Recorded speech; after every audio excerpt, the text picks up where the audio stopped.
Good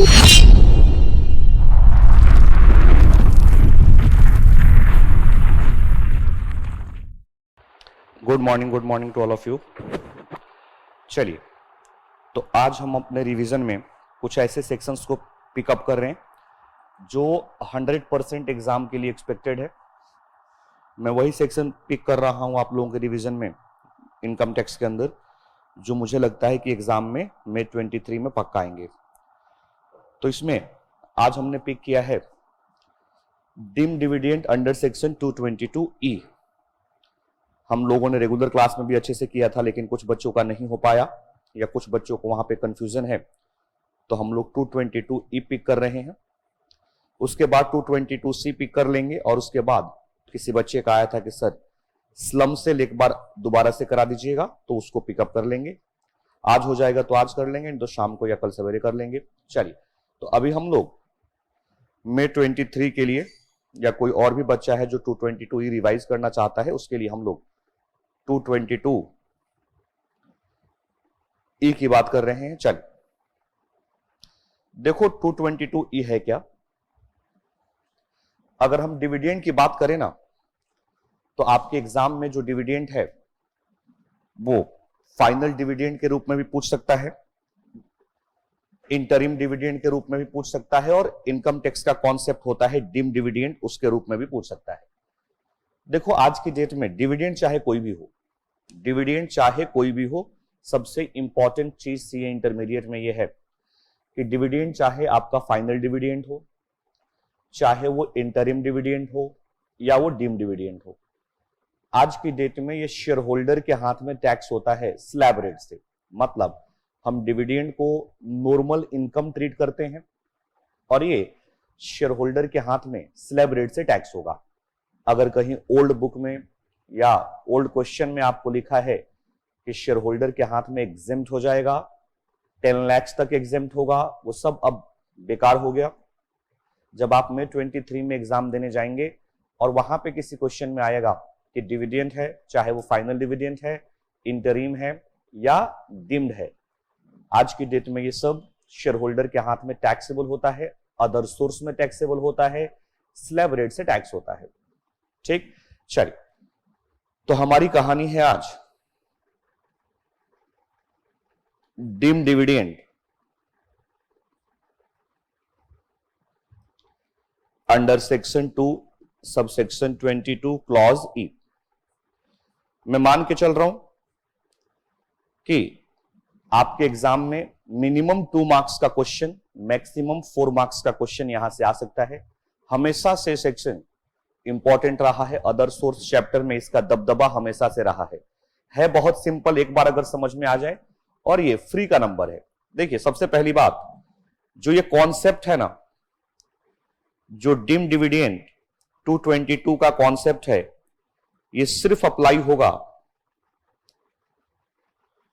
closely held company के case में।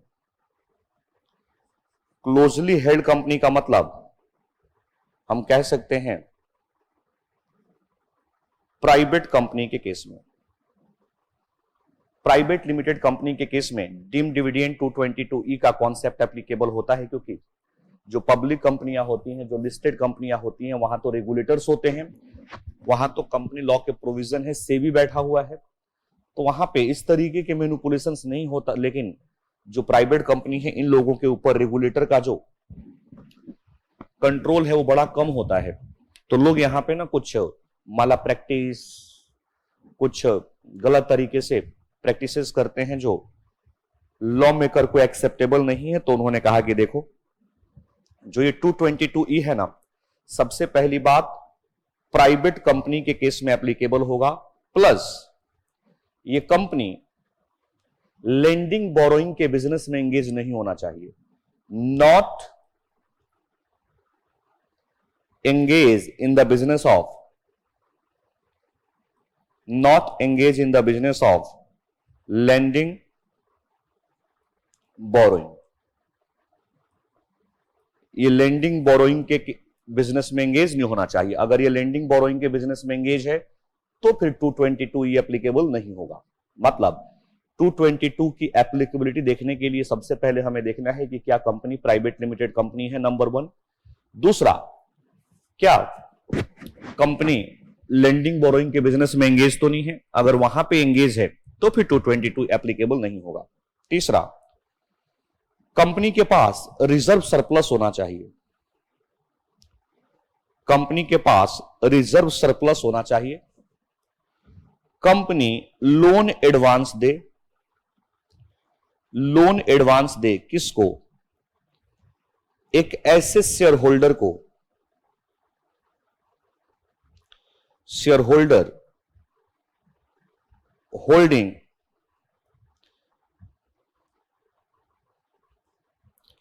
Share holder holding not less than 10% of voting power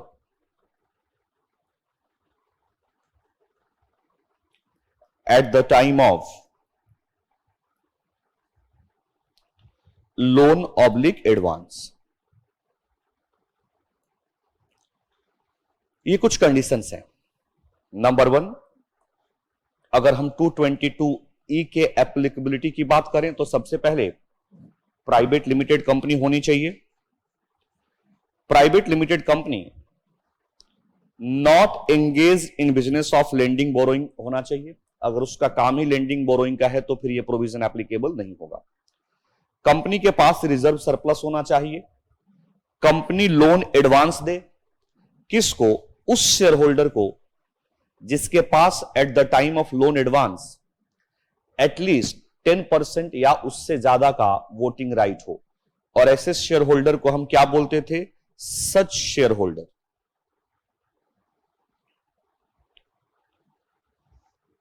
such share holder, such share holder. तो अगर ये company ऐसे share holder को loan advance दे रही है ना, तो यहां पे डिम डिविडेंड का कॉन्सेप्ट आ जाएगा। 3 केस है यहां पे। केस फर्स्ट कहता है कि amount of loan advance, amount of loan advance, amount of loan advances to the extent of reserve surplus will become deemed dividend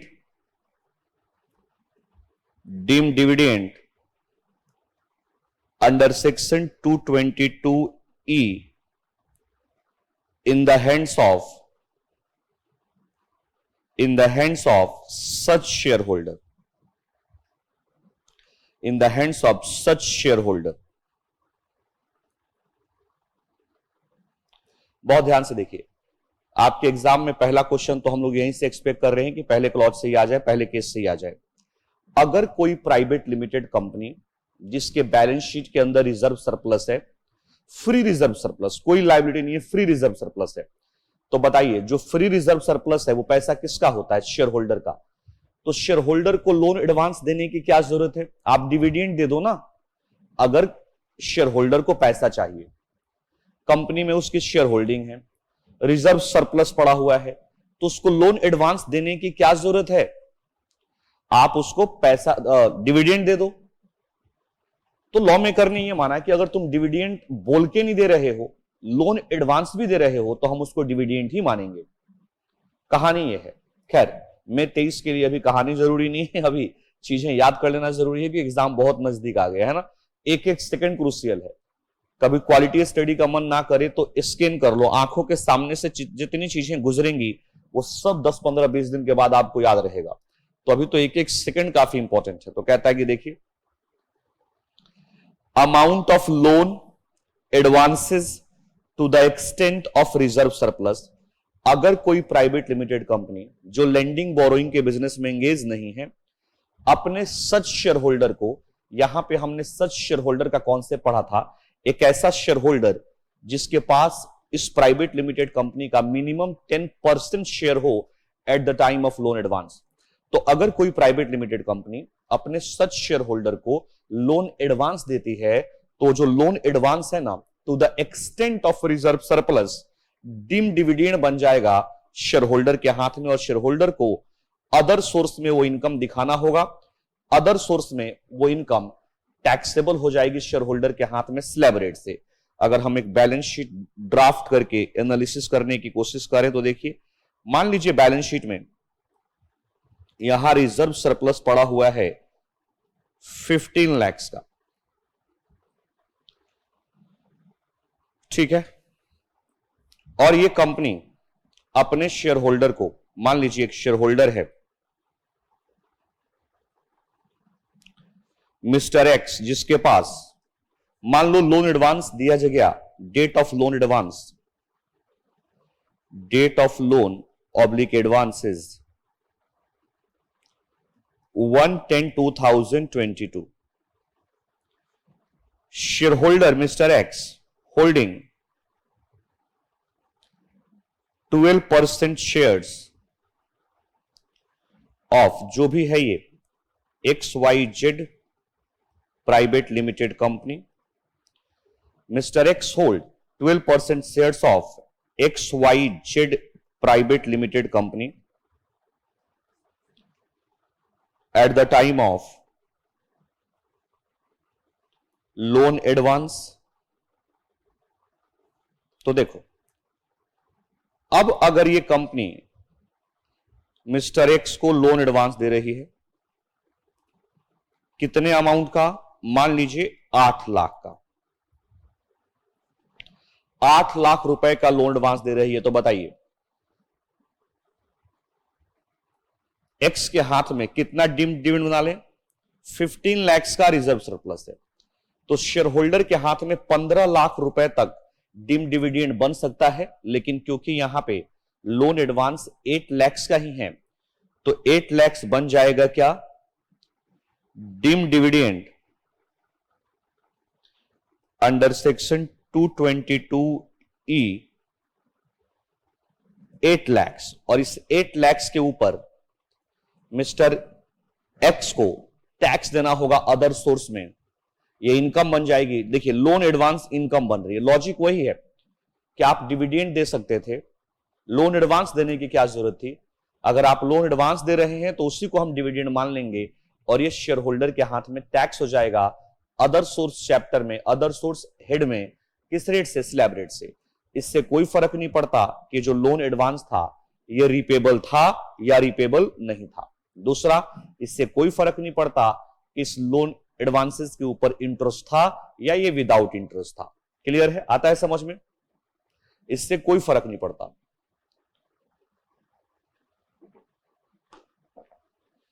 इससे कोई फर्क नहीं पड़ता कि लोन एडवांस रिपेबल था, रिपेबल नहीं था। इससे कोई फर्क नहीं पड़ता कि विद इंटरेस्ट था, विदाउट इंटरेस्ट था। आपको बस देखना यह है, ये जो शेयर होल्डिंग देख रहे हैं ना, आप बहुत ध्यान दीजिएगा यहां पे, क्योंकि जनरल क्वेश्चन काफी बार आ गया, आप थोड़ा बहुत ना ऊपर नीचे करके क्वेश्चन पूछेंगे जहां आपको दिक्कत हो जाएगी। ये जो 12% देखना है ना आपको, eight the time of loan advance देखना है बस। ये जो हमको शेयर होल्डिंग देखनी है, ना तो इस डेट से पहले देखना है, ना इस डेट के बाद देखना है। Eight the time of loan advance share holder must having share holding of at least 10%। तो हमें कब देखना है, जिस दिन लोन एडवांस दिया गया। तो जिस दिन लोन एडवांस दिया गया उस दिन हमें चेक करना है कि शेयर होल्डिंग कितनी है। क्लियर है, मतलब मान लो क्वेश्चन में ये कह दे कि लोन एडवांस देने से पहले 12% था और लोन एडवांस के टाइम पे 8% रह गया, तो फिर दिक्कत है।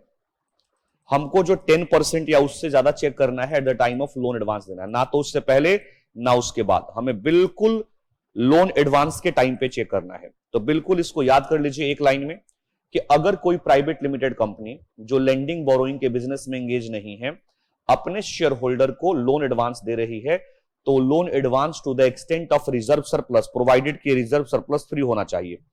अगर बैलेंस शीट में कोई लायबिलिटी भी दी गई है तो पहले आप उस लायबिलिटी को यहां से घटा लोगे, जो बैलेंस आएगा उससे देखोगे डिम डिविडेंड का कॉन्सेप्ट। मतलब मान लीजिए इस क्वेश्चन में 2 लाख रुपए का लायबिलिटी दिया हुआ होता या प्रॉफिट एंड लॉस अकाउंट का डेबिट बैलेंस दिया होता, तो पहले हम उसको माइनस कर लेते, फिर जो आता उसको चेक करते लोन एडवांस से, है ना। क्योंकि आपको पता है शेयर होल्डर के लिए सारा रिजर्व सरप्लस नहीं होता, जो फ्री रिजर्व सरप्लस है वही होता है। तो अगर बैलेंस शीट में कोई और ऑब्लिगेशंस दी गई हैं तो आप उसको माइनस करेंगे, उसके बाद जो अमाउंट आएगा वो डिम डिविडेंड के लिए एलिजिबल होगा।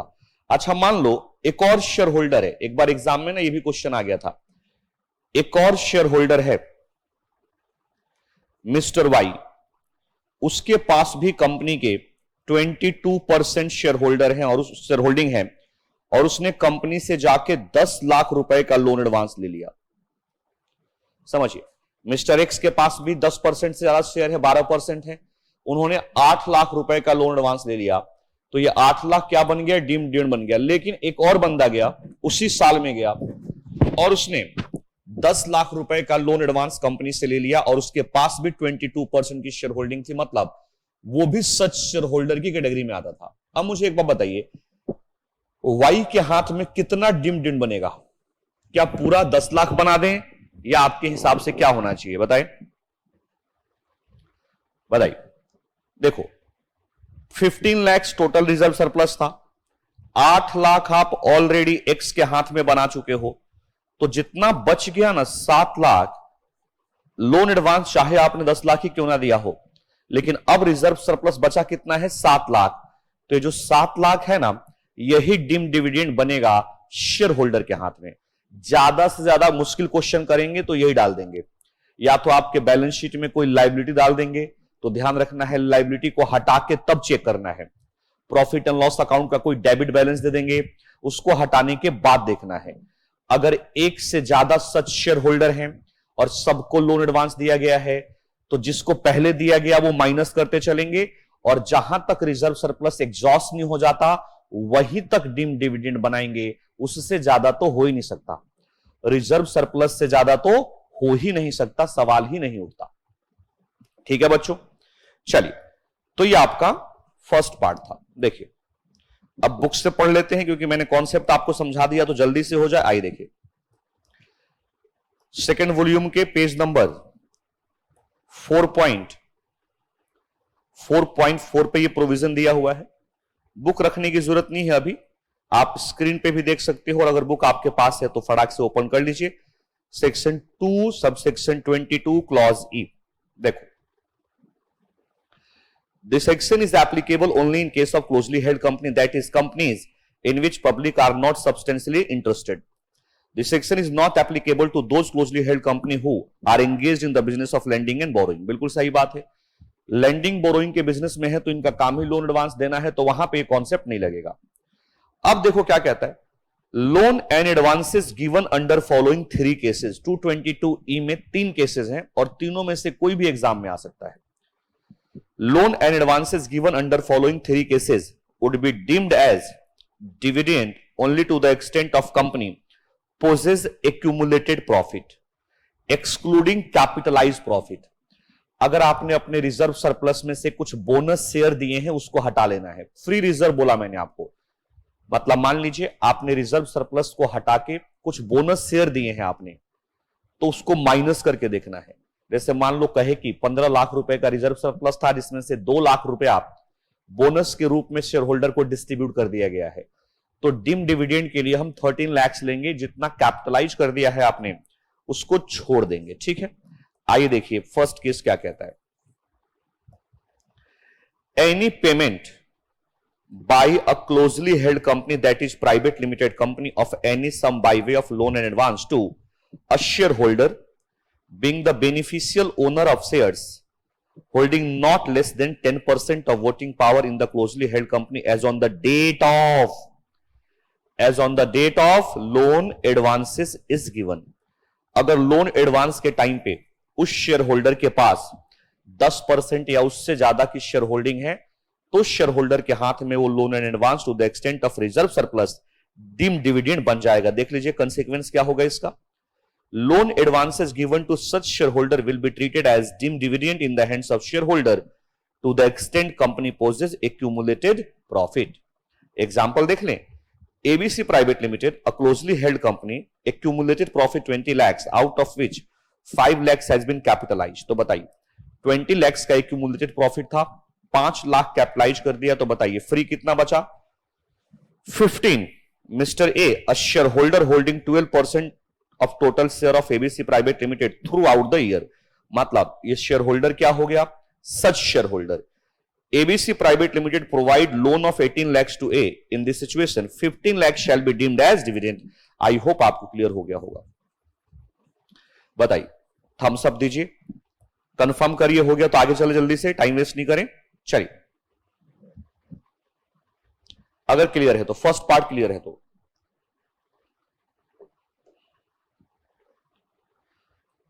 आ जाइए सेकेंड।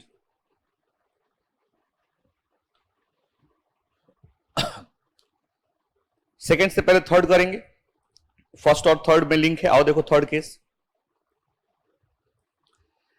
अब देखो क्या कहता है, बेस आपका रेडी हो गया, अब जल्दी जल्दी हो जाएगा। आओ देखो थर्ड केस देखिए, any payment by a closely held company that is private limited company of any sum by way of loan and advance to any person on behalf of or for the individual benefit of such shareholder, shareholding having 10% more voting, shareholder having 10% more voting right at the time of loan advance। देखिए, अब loan advance सच share holder को नहीं दिया जा रहा है, किसी person को दिया जा रहा है उस सच शेयर होल्डर के बिहाफ पे।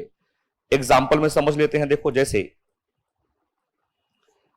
आए, देखिए हमारे पास एक बैलेंस शीट थी, इस बैलेंस शीट में रिजर्व सरप्लस है 22 लाख रुपए का। मिस्टर एक्स, इनके पास शेयर होल्डिंग है कंपनी की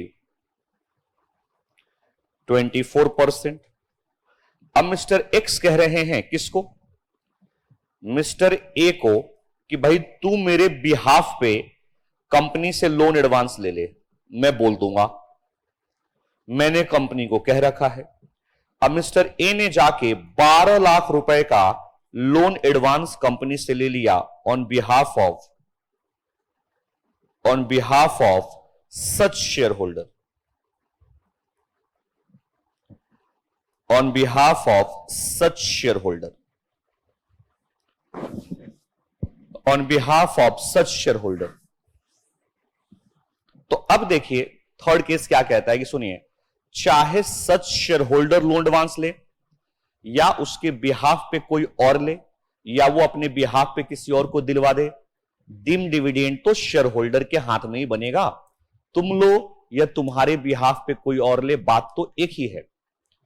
तुम लो या तुम्हारे बिहाफ पे कोई और ले, बात तो एक ही है ना। जैसे आपने देखा होगा अवार्ड शो के अंदर कई बार जिसको अवार्ड मिलता है वो नहीं पहुंच पाता तो उसके बिहाफ पे अवार्ड किसी और को दिया जाता है।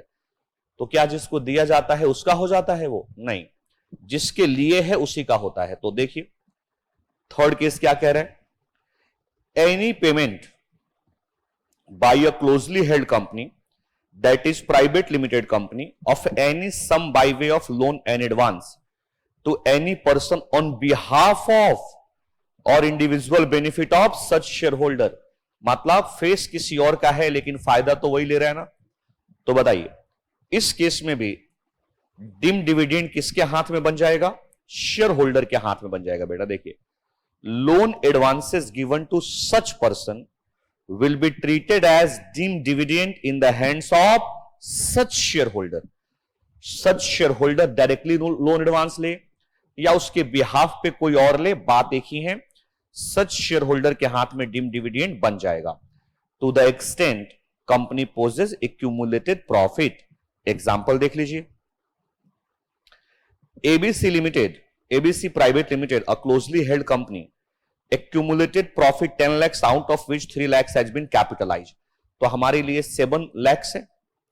Mr. A, a shareholder hold 10% of total share throughout the previous year। ABC Private Limited provide a loan of 8 lakhs to Mrs. X for the individual benefit of Mr. A। In this situation 7 lakh will deem dividend under section 222E in the hands of Mr. A, not Mrs. X। अच्छा याद रखिएगा, जरूरी नहीं है कि सच share holder के behalf पे जो लोन एडवांस ले वो सच शेयर होल्डर का रिलेटिव ही हो, कोई भी एनी पर्सन लिखा हुआ है, तो जरूरी नहीं कि आप अपने हिसाब से किसी भी प्रोविजन को मत इंटरप्रेट कर लीजिएगा और अपने हिसाब से कुछ और फीड मत करिएगा। लॉ जैसा है वैसा ही है। तो याद रखिएगा, जरूरी नहीं कि जो लोन एडवांस दिया जा रहा है उस सच शेयर होल्डर के बिहाफ पे वो सच शेयर होल्डर का रिलेटिव हो, ऐसा जरूरी नहीं है। बताइए, केस थर्ड समझ में आया? केस थर्ड समझ में आया? जल्दी जल्दी जल्दी जल्दी जल्दी।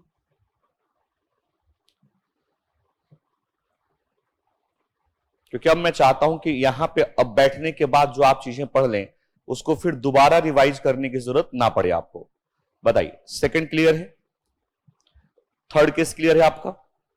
और अगर क्लियर है तो आ जाइए सेकंड पे, थोड़ा यहां पे दिमाग लगाना होगा। आइए सेकंड देखिए। यस यस यस यस, आइए अब सेकंड देखिए।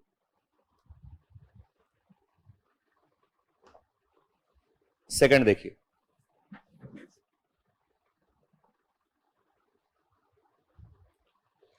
any payment by a closely held company, that is a private limited company, of any sum by way of loan advance to any concern।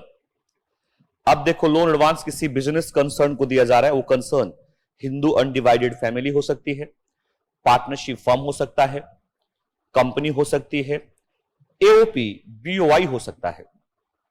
In which such share holder, कौन है share holder? सच share holder किसको बोलते हैं हम लोग? Loan advance के दिन जिसके पास 10% या उससे ज्यादा की शेयर होल्डिंग हो। In which such share holder is a share holder having 10% more voting right, hold substantial interest. याद करिए, सब्सटेंशियल इंटरेस्ट को कहां डिफाइन किया गया है? बताया था मैंने क्लास में, कोई बता सकता है? अगर आपके एग्जाम में 2 नंबर का डेफिनेशन आ जाए सब्सटेंशियल इंटरेस्ट का, कौन से सेक्शन में है? कोई सेक्शन 2 तो रहेगा ही रहेगा, क्योंकि डेफिनेशन की बात हो रही है। सेक्शन 2 क्लॉज 32 के अंदर, सेक्शन 2 क्लॉज 32 के अंदर सब्सटेंशियल इंटरेस्ट को बताया गया है। और सब्सटेंशियल इंटरेस्ट को 2 पार्ट में बताया गया है कि अगर कंपनी है और कंपनी के केस में किसी पर्सन के पास पूरे साल में during the year, at any time during the year, अगर 20% या उससे ज्यादा का वोटिंग राइट है, तो उस कंपनी में उस इंडिविजुअल का टैक्स पर्पज के लिए सब्सटेंशियल इंटरेस्ट मान लिया जाएगा। लेकिन अगर एंटिटी कंपनी नहीं है, अदर देन कंपनी है, तो साल में किसी भी टाइम 20% या उससे ज्यादा का वोटिंग पावर आ जाए उस इंडिविजुअल के पास, वोटिंग पावर तो हो नहीं सकता, इक्विटी नहीं है, तो प्रॉफिट शेयरिंग की बात कर दे कि अगर साल में किसी भी टाइम 20% या उससे ज्यादा का प्रॉफिट शेयरिंग आ जाए तो सब्सटेंशियल इंटरेस्ट होगा। ठीक है, तो आओ देखो क्या कहता है। कहता है कि अगर किसी प्राइवेट लिमिटेड कंपनी ने लोन एडवांस दिया है किसी बिजनेस कंसर्न को जिसमें उस सच शेयर होल्डर का सब्सटेंशियल इंटरेस्ट है, एंड साथ में एक और कंडीशन ऐड कर दिया, and such share holder must be a member partner eight the time of loan advance.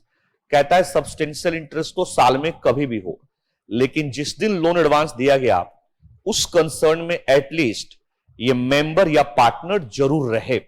अगर ये कंडीशन फुलफिल हो जाता है तो देखो कंसीक्वेंस क्या होगा।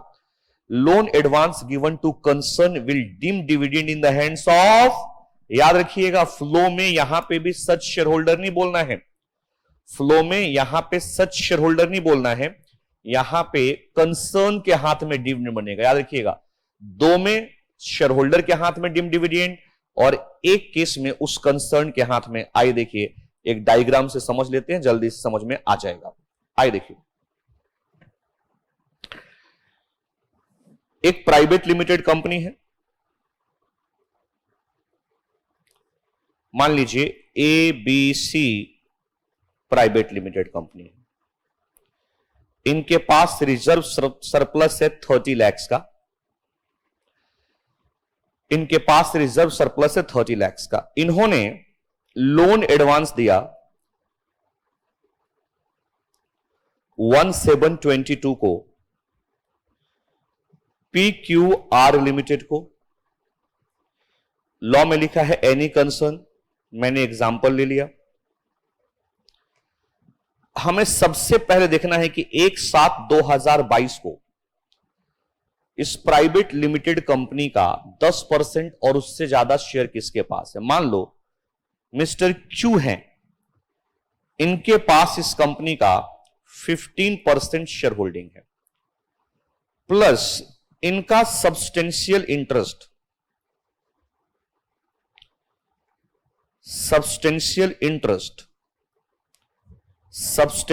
इंटरेस्ट PQR में भी है, प्लस 1/7/2022 को ये इस कंपनी के मेंबर भी हैं, शेयर होल्डर हैं। ये नहीं देखना कि इस दिन शेयर होल्डिंग कितनी थी, बस उस दिन यहां मेंबर शेयर होल्डर हैं, साल में कभी भी इनका सब्सटेंशियल इंटरेस्ट था, और जिस दिन इस कंपनी ने लोन एडवांस दिया इस कंसर्न को, उस दिन इनके पास 10% या उससे ज्यादा की शेयर होल्डिंग थी। मान लीजिए लोन एडवांस 20 लाख का था, बताइए ये 20 लाख किसके हाथ में डिम डिविडेंड बनेगा? ये 20 लाख किसके हाथ में डिम डिविडेंड बनेगा? सच शेयर होल्डर के हाथ में या PQR लिमिटेड के हाथ में? ये PQR लिमिटेड के हाथ में बनेगा या सच शेयर होल्डर के हाथ में?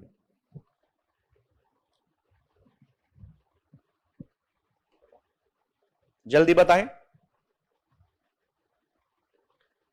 भाई, 16-17 लोग हैं, बताएं जल्दी से किसके हाथ में। यस, ध्यान रखना है मुदित, यहां पे इसको हम फ्लो में शेयर होल्डर के हाथ में नहीं बनाएंगे, ये हम उस कंसर्न के हाथ बनाएंगे। तो अगर कोई प्राइवेट लिमिटेड कंपनी किसी बिजनेस कंसर्न को लोन एडवांस दे रही है और उस बिजनेस कंसर्न में सच शेयर होल्डर का सब्सटेंशियल इंटरेस्ट है साल में कभी भी, लेकिन लोन एडवांस के टाइम पे वो वहां मेंबर है, शेयर होल्डर है, एटलीस्ट कोई रिलेशनशिप तो होना चाहिए ना कंसर्न से, वहां मेंबर है, तो जितना लोन एडवांस दिया गया उस कंसर्न को उस प्राइवेट लिमिटेड कंपनी के द्वारा to the extent of reserve surplus, वो अमाउंट PQR के हाथ में डिम डिविडेंड बन जाएगा, वो यहां पे डिम डिविडेंड बन जाएगा। आई होप आपको समझ में आया होगा। देखो एक एग्जांपल, हर केस के नीचे एग्जांपल दिए गए हैं, आओ देखो। Mr. A is the beneficial owner of 10% equity shares of ABC Limited, a closely held company. ABC Private Limited gives a loan of 8 lakhs to a partnership firm in which Mr. A holds 20% shares. Okay, substantial interest बता रहा है। On the date of loan, the company has accumulated profit 10 lakhs, out of which 6 lakhs has been capitalized. तो हमारे लिए तो 4 lakhs है।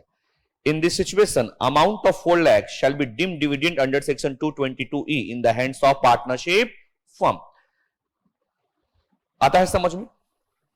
हम firm के हाथ में 4 लाख रुपए का डिम डिविडेंड बना देंगे। क्लियर है? तो ये आपके 3 क्लॉज हैं 222C। नंबर 1, अगर कोई प्राइवेट लिमिटेड कंपनी अपने सच शेयर होल्डर को लोन एडवांस देती है तो वो loan advance to the extent of free reserve surplus dim dividend बन जाएगा उस सच शेयर होल्डर के हाथ में, and such share holder is liable to pay income tax at slab rate and the amount will be taxable under the head IOS। Clear है? Second, अगर उस such share holder को ना देके उसके बिहाफ पे किसी को भी दिया गया तो भी सेम सिचुएशन होगा। सच शेयर होल्डर का मतलब होता है कि जिस दिन प्राइवेट लिमिटेड कंपनी ने लोन एडवांस दिया उस दिन उस शेयर होल्डर के पास मिनिमम 10% या उससे अबव शेयर होल्डिंग होनी चाहिए, तो उसको हमने यहां पे सच शेयर होल्डर का नाम दे दिया। एक केस और था जहां पे कोई प्राइवेट लिमिटेड कंपनी किसी बिजनेस कंसर्न को लोन एडवांस देती है, उस कंसर्न में सच शेयर होल्डर का सब्सटेंशियल इंटरेस्ट है, प्लस वो such share holder at the time of loan advance वहां पे as a member as a partner involve हो, तो जो अमाउंट कंसर्न को दिया गया by way of loan advance to the extent of reserve surplus उस एंटिटी के हाथ में, उस कंसर्न के हाथ में डिम डिविडेंड बन जाएगा और एंटिटी को टैक्स देना होगा उसके ऊपर इनकम फ्रॉम अदर सोर्स में। किस रेट से? तो हम देखेंगे उस एंटिटी के ऊपर किस रेट से टैक्स लगता है। अब पार्टनरशिप फर्म है तो वहां स्लैब रेट तो नहीं लगाओगे ना, 30% लगाओगे। अगर कंपनी है तो स्लैब रेट तो नहीं लगाओगे, जो उसके ऊपर रेट लगेगा वही लगा देंगे। बोलिए, आई होप आपको समझ में आ गया होगा। आई होप 222 E आपको क्लियर हुआ होगा।